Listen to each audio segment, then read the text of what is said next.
Hello everyone, welcome to the channel of Algocamp. So now on this particular channel, we are actually releasing a series on data structures and algorithms where we are going to talk about some of the most important data structures and algorithmic topics which are extremely important for your upcoming software engineering interviews. Apart from that, these are some of the I would say topics that are very helpful in your day-to-day engineering job as well. We have already released a couple of series around searching, right? And we got a really good response on that. And from here, we are going to put really some awesome content around DSA. In most of these lectures, we will try to ensure that we focus on the intuition building aspect of the things, that how you are able to think about something, what are some of the things that people actually neglect but are going to clear some of the really important fundamentals. We are going to see coding implementation, but trust me, my focus is not going to be on the language delivery aspect of the things, that okay, you have to code this in C++ or Java. A lot of problems we have coded in multiple languages. Maybe some of the problems will be in C++, some will be only in JavaScript. I believe if you are somebody who is preparing for an interview, language in 2025 should not be a constraint, because most of the people can actually use ChatGPT to do language conversions. So my motive here is to make sure that you understand the concept in depth. You actually see how exactly somebody might have thought about the problem when they were carving out the problem, what can be some initial thought process, how you can actually drive yourself towards the solution. I believe these are going to be some really important videos that will be really helpful for your upcoming career. So do let us know what is your feedback. We are going to release a lot of more topics. Do let us know what all topics you want to have first, right? And the feedback is going to be important.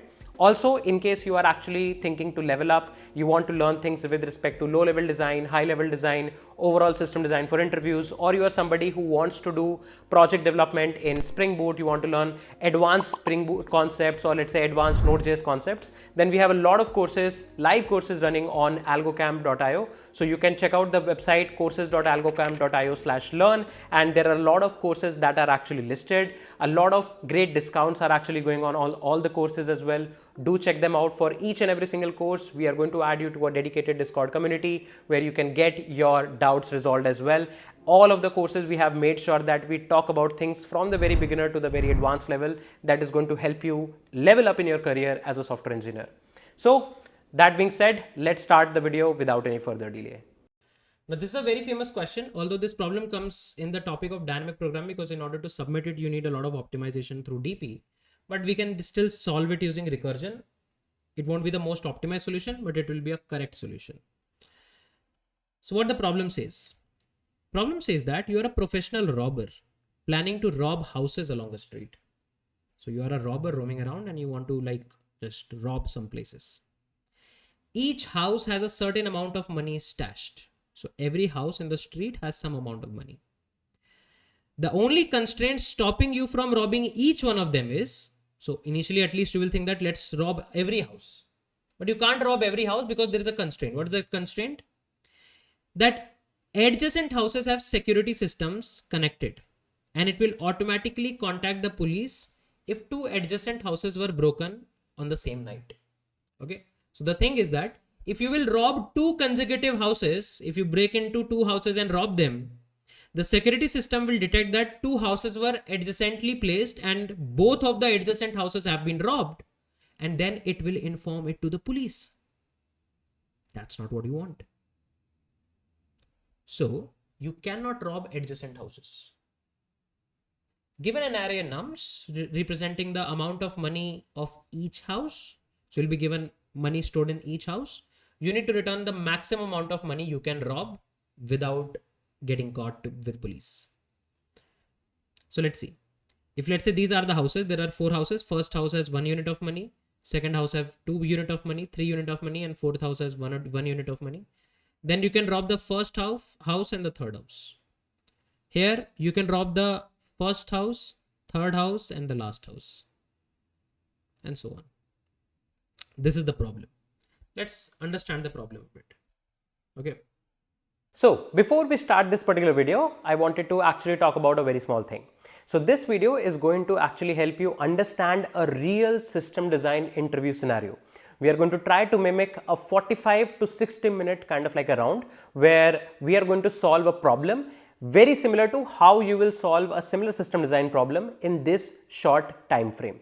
Now, of course, when you work as a software engineer in a company, you have relatively larger amount of time and you can do a lot of more deep dives in even very small level features. But in an interview, the temperament is different, the approach is different, and a similar scenario is actually explained in this particular video. So do consume the content based on that. Also, if you want to see more deep dives and want to understand these topics in a much more deeper level concepts, then do check out the link in the description section below for our System Design 2.0 cohort, where we have talked about a lot more concepts in a lot more detail, which will make you definitely a better software engineer. So let's just start the video. So let's say this was the case. Then what you can do, you can drop this house, you can drop this house. If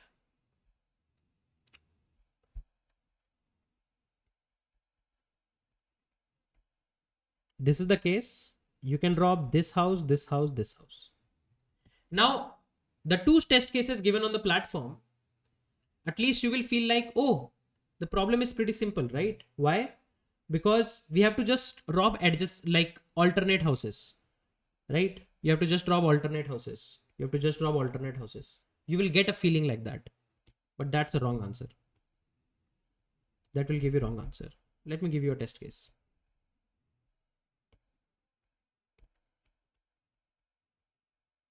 Now in this test case, what are the two options? If you go by the approach of alternate houses, so two alternate houses are 3, 1. Other option is 1, 9. So 3, 1 will give you a profit of 4. 1, 9 will give you a profit of 10. Right? You will feel like, oh, let's drop 1 and 9. But there is an even better answer. You can drop 3 and 9 and get a profit of 12. And they are not alternate. There can be many elements in between them. Right? So this test case directly signifies us that this problem is not so simple that you just calculate the sum of even index elements, take that as one candidate, then calculate sum of odd indexed element, take as that one candidate, and then sum them up. Right? You can't just take alternate index sum. You can't even sort or rearrange the array. Rearrangement is not possible, because if you rearrange the array, you will lose the access of the indexes of the houses. And maybe you rearrange the array, this will become something like this. But now you don't have access to the houses, right?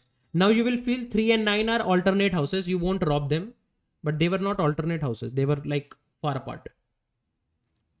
Sorry, adjacent houses. They were far apart. So, like, we can't just do something like that, right? Now, how can we solve this? The only way to solve is to find all possibilities. That let's try to find all possibility to rob the house. So now you can see there is an array. There is an array. If you want to calculate the answer, definitely we need to at least know what is the amount of money in every house. So definitely we need to read the array at least.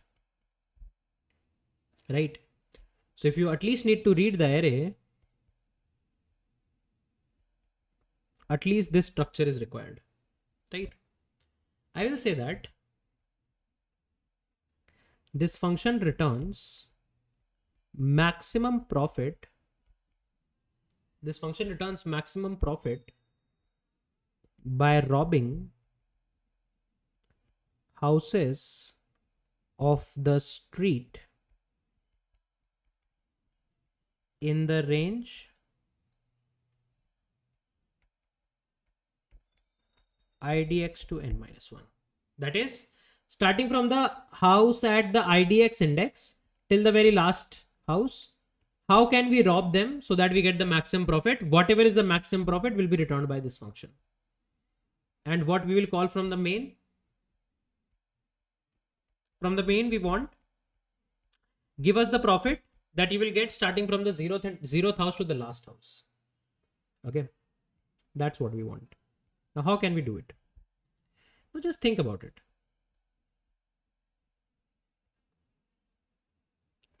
You are at this house, and from this house to the last house you have to detect what is the maximum profit. Forget about all of this. Forget about all of this.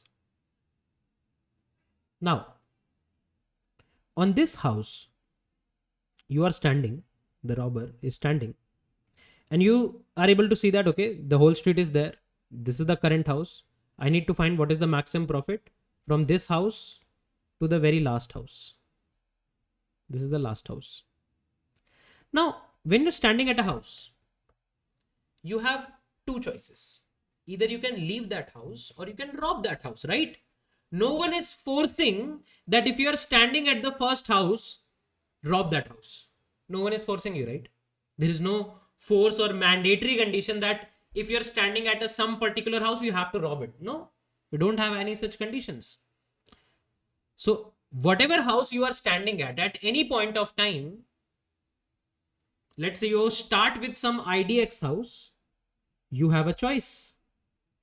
Either you rob the house or you not rob the house, right?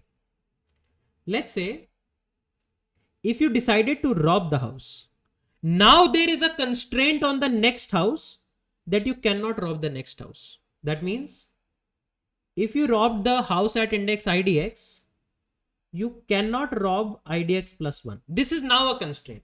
So based on your decision now, you have a constraint later, right? So if you decided that you want to rob the IDX house, now you cannot rob the IDX plus 1 house. The only thing that you can rob is IDX plus 2, right? You can come here. And then on IDX plus 2, now there is no constraint, right? So on IDX plus 2 also, when you're standing at IDX, again, you have two choices. Either you can rob IDX plus 2 or you can leave IDX plus 2 as well, right? So every time, until unless there is a condition, you are free to go. So if you're standing on index IDX, you had a choice, either you rob or not rob. If you rob, you cannot rob the next index. But what if you do not rob? If you do not rob, then again, you have a free choice on the next index, right?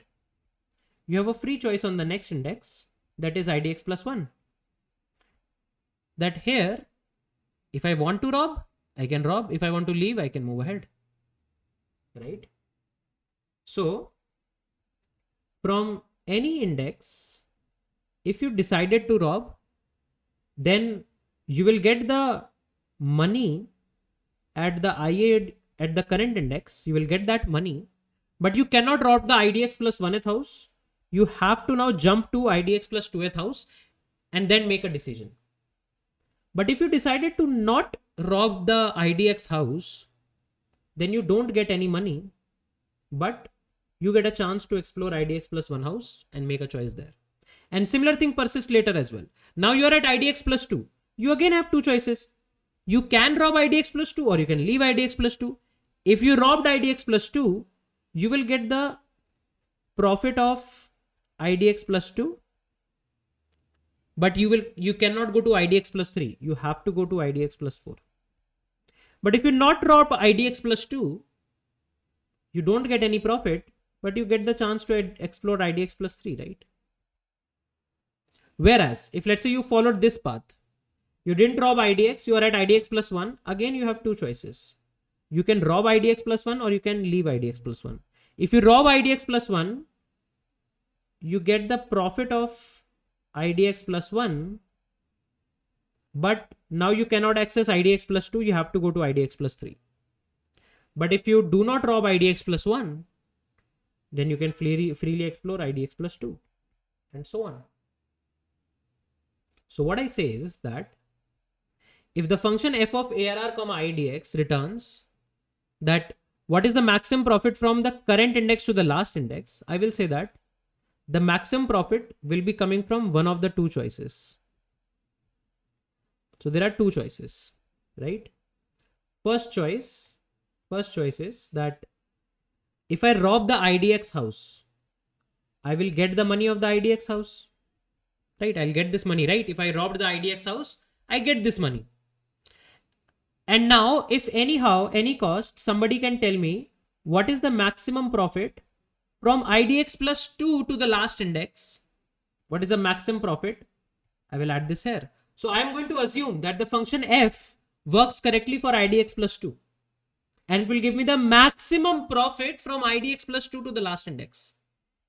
if we rob. This is the case we rob. But if we do not rob, we don't get any profit. But now if anyhow, you can tell me what is the maximum profit from IDX plus 1 to the last index. We are good to go. So we have two choices. Whatever choice gives us a maximum value will be the answer for ARR, IDX. That's it. That's it. So for example, let's say the array was 3119. This was the array. So this is index 0, 1, 2, 3. So let's say you make a call that what is the maximum profit if you robbed the house from the 0th index to the last index? I say you have two choices. You rob the 0th index, you do not rob the 0th index. If you rob the 0th index, you get a profit of 3. And you say that, now please someone tell me what is the maximum profit from index 2 to n minus 1. Whatever is the maximum profit here, I will get that and add 3 to it. And if you don't rob, then you don't get any profit, but you will say, now in the remaining array from 1 to n minus 1, whatever is the maximum profit is my maximum profit. Okay. Now you are at index 2. At index 2 also you have two choices. You rob, you do not rob. If you rob index 2, you get a profit of 1.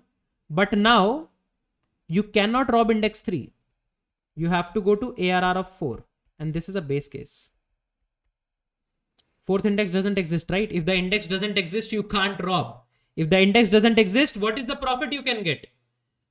Simple question. What is the profit you can get from a house where no money is present or not even the house is present? 0, right? So you will get a profit of 0. But if you don't rob index 2, you can go and explore index 3, right? Same thing here. Two choices. If you rob, if you don't rob. If you rob index 1, you get the profit of 1. And now you can only rob index 3 because you have to skip index 2. But if you don't rob index 1, you can rob index 2. Same thing here. Now from index 3, you can rob or you cannot rob. If you robbed index 3, you get a profit of 9. But now you can go to only index 5.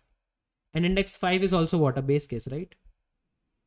And if you do not rob, then you go to index 4. Index 4 is also a base case. So both of them are a base case. Same thing here. You get a profit of 9. You get 0 profit. But you land up at 5 and 4. Okay. Now here at index 2. If you rob index 2, you get a profit of 1. And you can go to index 4. If you do not rob index 2, you can go to index 3. This is a base case. And index 3 has two choices. You rob index 3, you do not rob index 3. If you robbed index 3, you go to index 5, base case. If you do not rob, you go to index 4, base case. Now what's the maximum profit? 3 plus 1, 4. 3 plus 0 plus 9, 12. 3 plus 0 plus 0, 3. 0, 1, 9, 10. 0, 1, 0, 1. 0, 0, 1, 1. 0, 0, 0, 9, 9. 0, 0, 0, 0, 0. What is the maximum profit from 4, 12, 3, 10, 1, 1, 9, 0? It is 12. Right? And we don't have to actually care. We will care at just this level. We will say that somehow tell me what is the maximum profit from the second index to the last index. What is the maximum profit from second index to the last index? It is 9. So here, what is the maximum profit in this range? 9. What is the maximum profit in the range 1 to 9? 1 to the last index. What is the maximum profit here? 10. 9 plus 1. 10. So this is 9, this is 10. So you tell me what is the maximum profit from IDX plus 2 to n minus 1. I will add 3 to it. You will tell me maximum profit from IDX plus 1 to n minus 1. I will add 0 to it. 9 plus 3 is 12. 10 plus 0 is 10. What is the maximum? 12. You get a 12. And that's what I have written here. That's what I have written here. What is the base case? The base case is if the index goes beyond n, you return 0 because there is no house, so no profit. And if you try to implement this, again, same thing I'll do.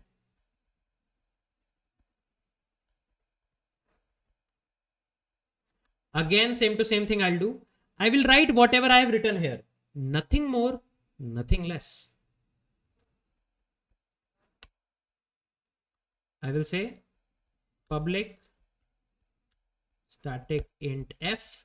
What are the parameters? Array and index. What is the base case? If the index is greater than or equal to arr.length, you return 0, right? No house, no profit.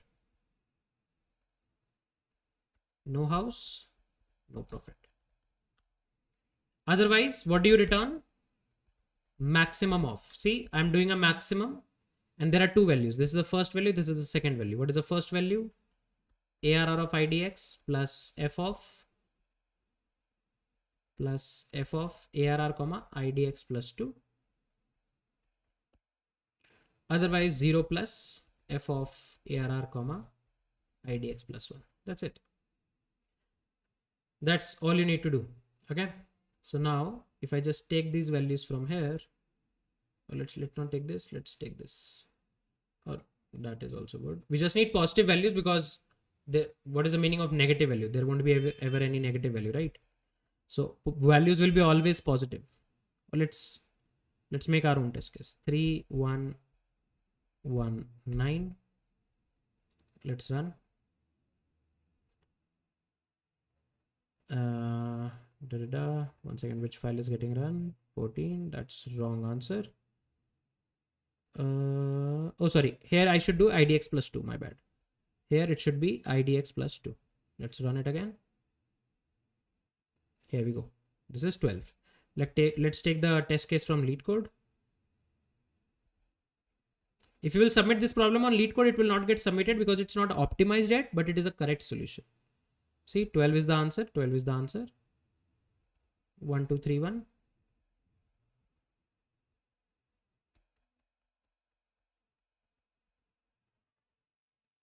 Four is the answer. And here we go. So you can see simply one-liner solution. And again, a problem involving array. You need to traverse the array, similar pattern, and we are able to solve this question. So I hope the overall implementation, explanation of the problem is clear. I'm not doing dry run here manually with the code because technically I have drawn the whole recursion tree for a test case. Slowly and steadily, you need to improve on your recursion skills. When you solve like first 5 questions, it makes sense to dry run everything. Then you solve your next 10, 15 questions. I believe instead of dry running it through the code line by line, try to draw recursion trees. Post that. Try to solve it on intuition and recurrence. Just write the recurrence, verify that the recurrence is correct, and your solution should work. That's how we should target recursion, at least in my opinion.